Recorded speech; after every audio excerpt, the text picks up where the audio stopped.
Bien-aimés frères et sœurs en Jésus, la grâce, la paix, la miséricorde nous sont donnés de la part de Dieu le Père et de Jésus-Christ, son Fils, notre Sauveur.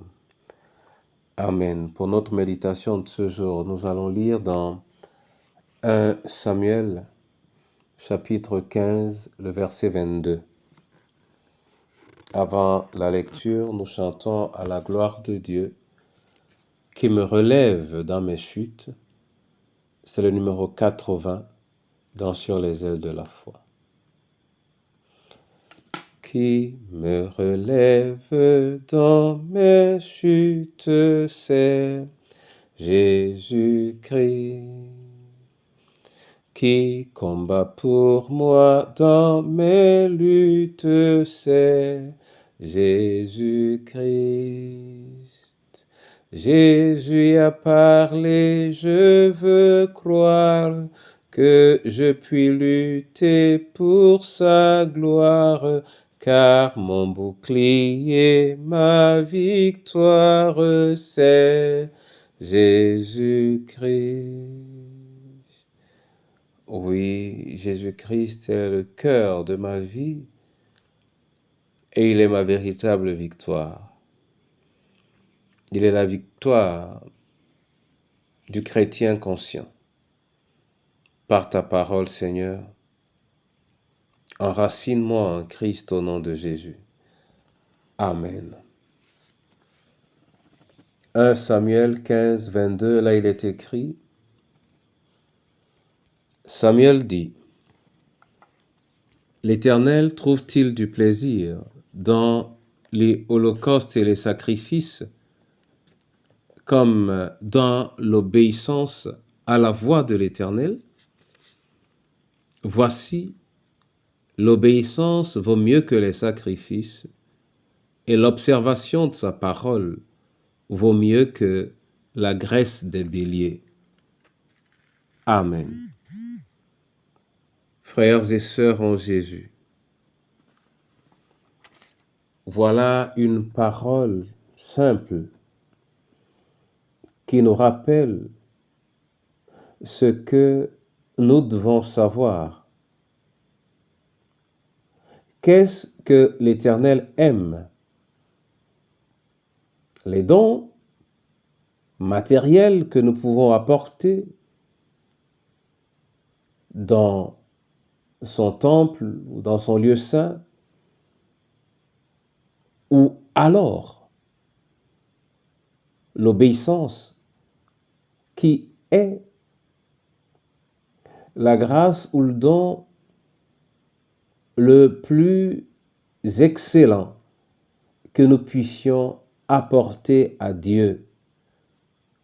C'est clair, Dieu n'a pas besoin de notre argent. Dieu n'a pas besoin de notre pouvoir. Dieu n'aurait même pas besoin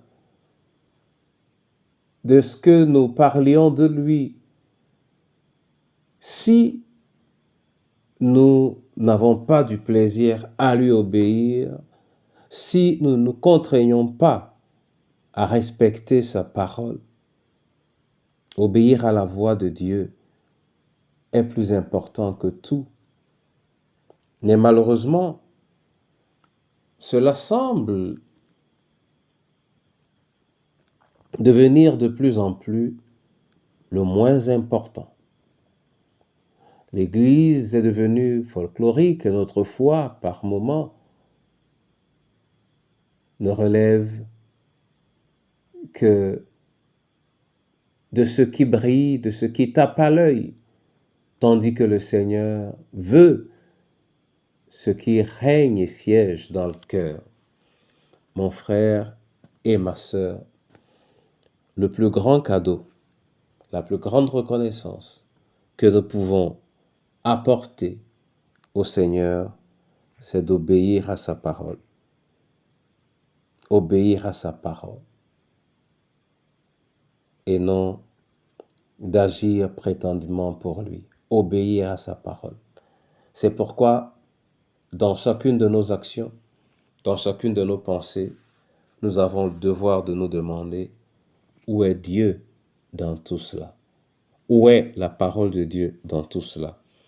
Que sa parole soit bénie au nom de Christ. Amen. Je veux te rendre grâce, Seigneur, pour ce jour où tu nous rappelles l'importance de t'obéir, la richesse la plus grande et l'eau la plus intéressante qui fait croître notre foi et qui nous fait voir davantage la manifestation de ta gloire. Seigneur, apprends-nous à aimer t'obéir. Entre tes mains, je veux remettre le veuf, la veuve et l'orphelin, l'abandonner, le sceller, le négliger ou le mépriser. Entre tes mains, Dieu Tout-Puissant, je veux remettre le cœur éploré qui souffre de la perte d'un être cher. Entre tes mains, le prisonnier et le malade, chacune de nos familles au sein desquelles ton amour règne de moins en moins. Entre tes mains, notre pays, tous les pays du monde et leurs dirigeants. Entre tes mains, ton Église. Oh, elle a besoin, Seigneur, de ta droite. Elle a besoin de ta main. Elle a besoin de ta voix. Elle a besoin de ta manifestation. Elle a besoin de ton miracle. Qu'elle vive par toi, Seigneur, et que cela soit reconnu au nom de Jésus. Amen.